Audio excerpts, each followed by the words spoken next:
Hey y'all, and welcome back to Cooking with Tashia, episode 2.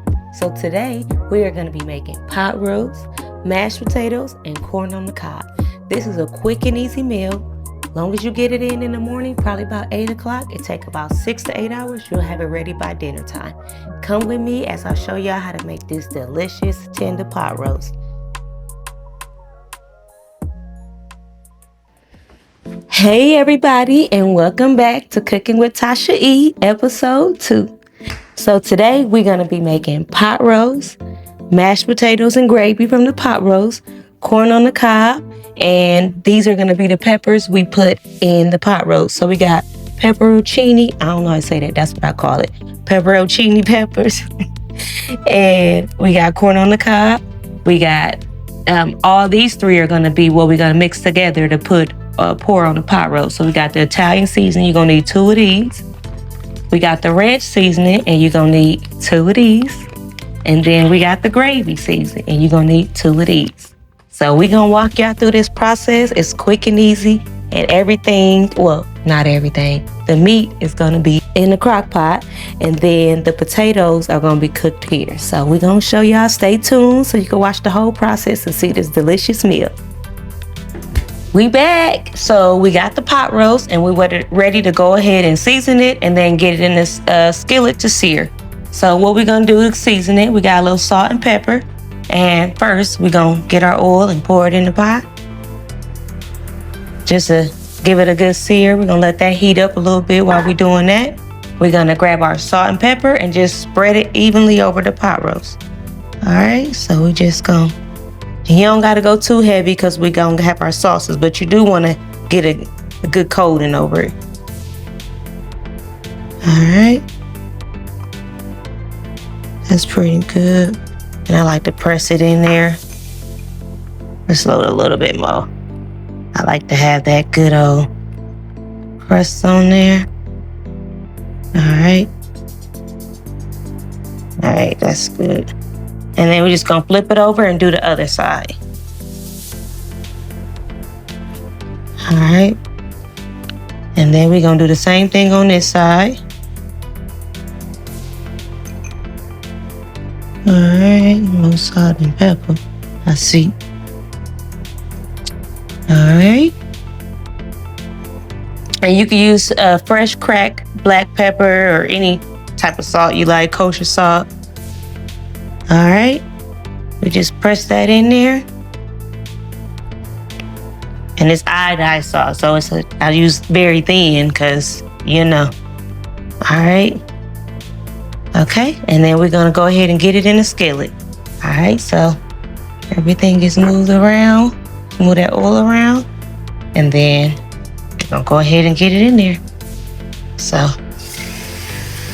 get a nice sear on there. Let that sit for a little bit. I'm gonna wash my hands. Okay, I'm just gonna check it to see if it needs to be flipped.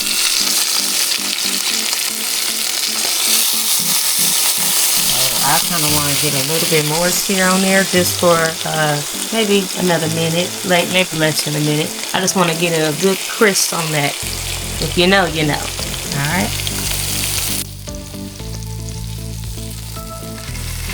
I think that's a good sear. All right, we're gonna flip it over. Okay. And you ain't cooking it, but we just like to tell we're getting a nice good sear on it.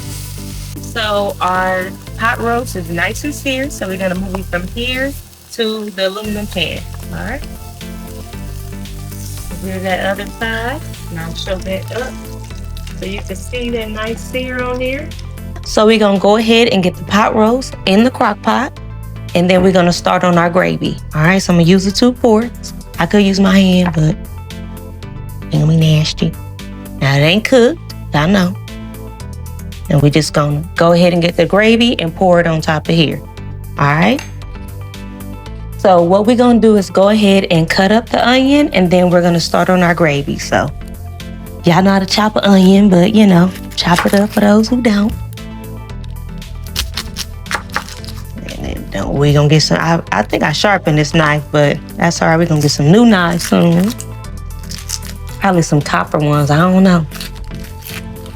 All right, push that to the side. And then because you are putting it on top of the pot roast, you don't need to have dice-sized pieces, and that's good people who don't like to taste the onions or to chew them. So you could just cut it like that, and then you could just do like, I call them like wings or clamshell type of onions, little wings. Get that little bit, that little thick. All right, and then same on this one.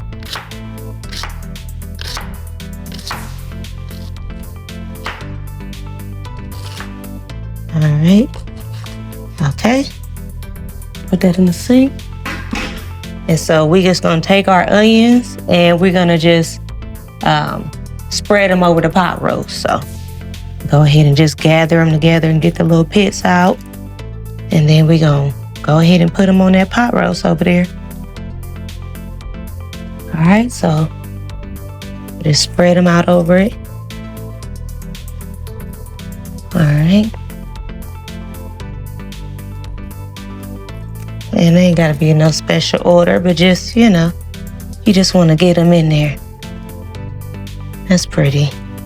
Measure at eye level. So I'm looking over there, but of course that look off to me, but eye level is 1 cup. And then you're gonna open the packets. However order, don't matter how you do it.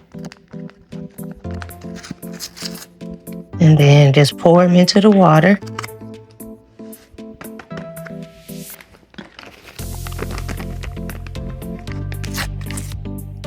And I think the pot roast was like around 3 pounds and some change. So I think I've done it with this about the same size, some bigger, but the same amount of gravy works either way. All right. Get the ranch in there. And by the way, my mama taught me this recipe and I've been making it the same way ever since. So thank you, Mom. All right. And we're just gonna throw that off to the side. All right, and then the last ones is the Italian. And like I said, it's not any special order, just get them all in the water. All right. All right. Just put everything over here because we're gonna throw it away. All right, and then these onions we're gonna use for something, or maybe we won't. Probably we'll just go ahead and get rid of. All right, and then what we're gonna do is use a little of this pepperoncini juice, and just a little bit. I like to put it in here, even though I'm putting the peppers in there just for the taste. So that's good, just for flavor.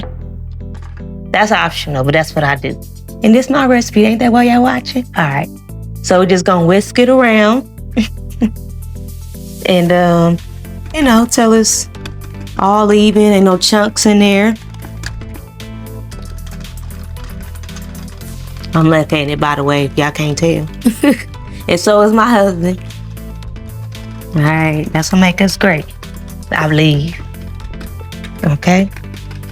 And I just look to the bottom just to see if there's any chunks, because you could usually see them at the bottom.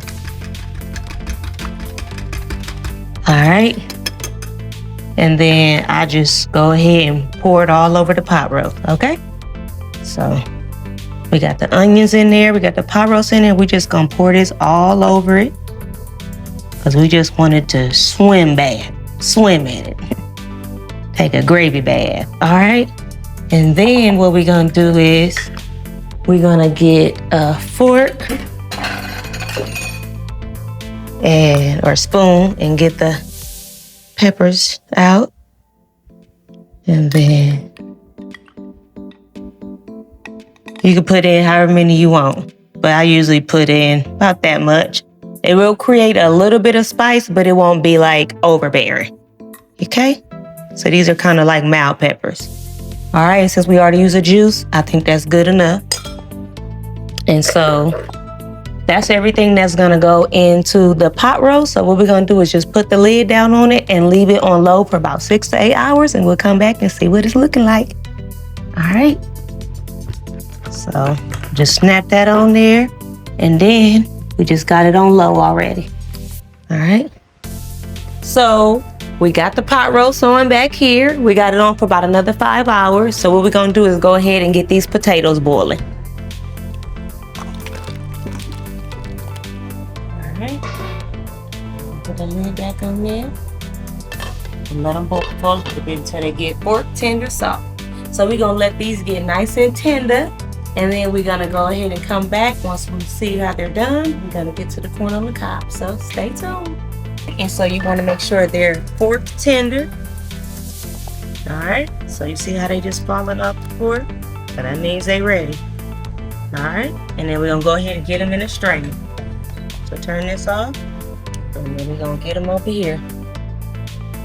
All right, move this out the way and pour them in our strainer.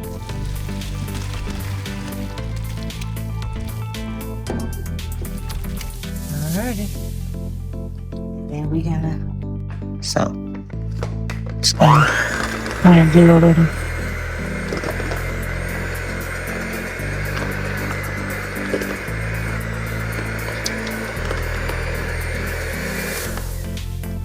And I'm just gonna do a little mush because I think it's better. I just smush them down first and then blend them.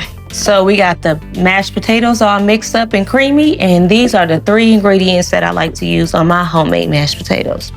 So first I'm gonna go ahead and add in some butter, unsalted butter. And you can add in as much as you like. I'm gonna add in a good amount, about that much, because it is a lot of potatoes. And then I'm going to add in some pepper.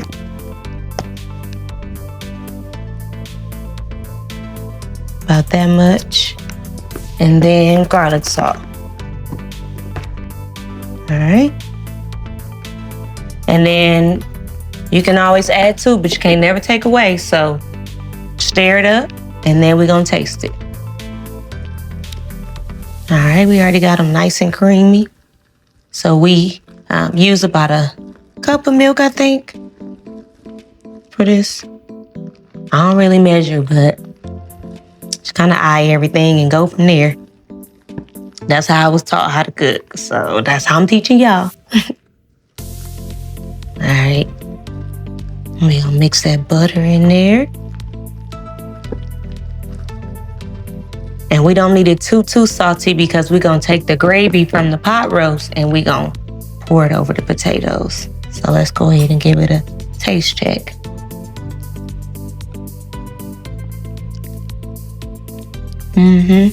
Probably a little more garlic salt. A little bit more garlic salt, for sure. Just a little bit. Because I wanted to have a little salt, but not too much. All right, a little more, because we got to stir that in, okay? And a little more pepper, because I ain't taste too much of the pepper.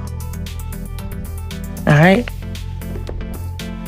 let's mix that in again. All right.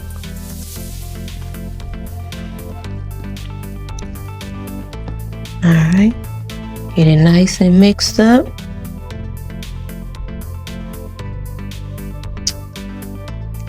That's good. Yeah, and I don't want them too salty because I want to put that gravy on. So I think that's right. All right. So we got our mashed potatoes all ready to go. And then the last thing we got is the corn. So stay tuned. I add a little butter. And do a couple pinches some pepper. All right, and then go add in the corn. Just add in about 8 pieces because it'll probably give us at least 3 a piece just in case. All right, and then put the lid back on there for about 5-6 minutes. All right, so it's been about 5.5 hours, and so we're gonna go ahead and check on it and see what it's looking like. Okay. So it's good, pretty tender for the most part. We're gonna go ahead and give it a little taste and see how much longer we might need to cook it for. Trying not to get that fat. Alright.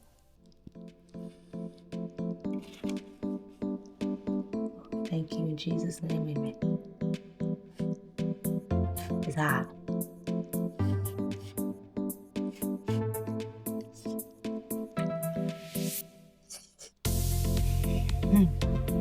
I gotta go.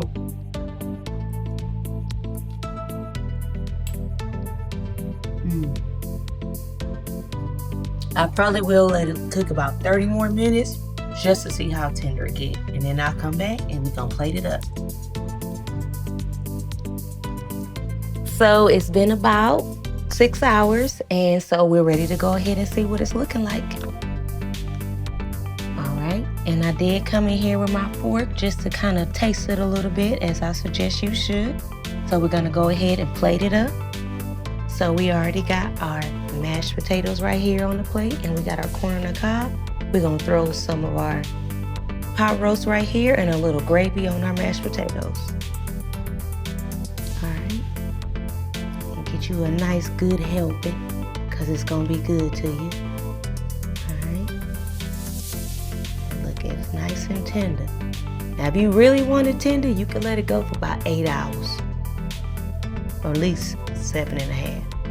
All right, get some gravy on the mashed potatoes, how much you like. All right, no more, because I like the gravy. All right, and then to finish it all off, I'm gonna go ahead and throw a little parsley on there just for color. All right, and then we're gonna go ahead and get this thing a taste.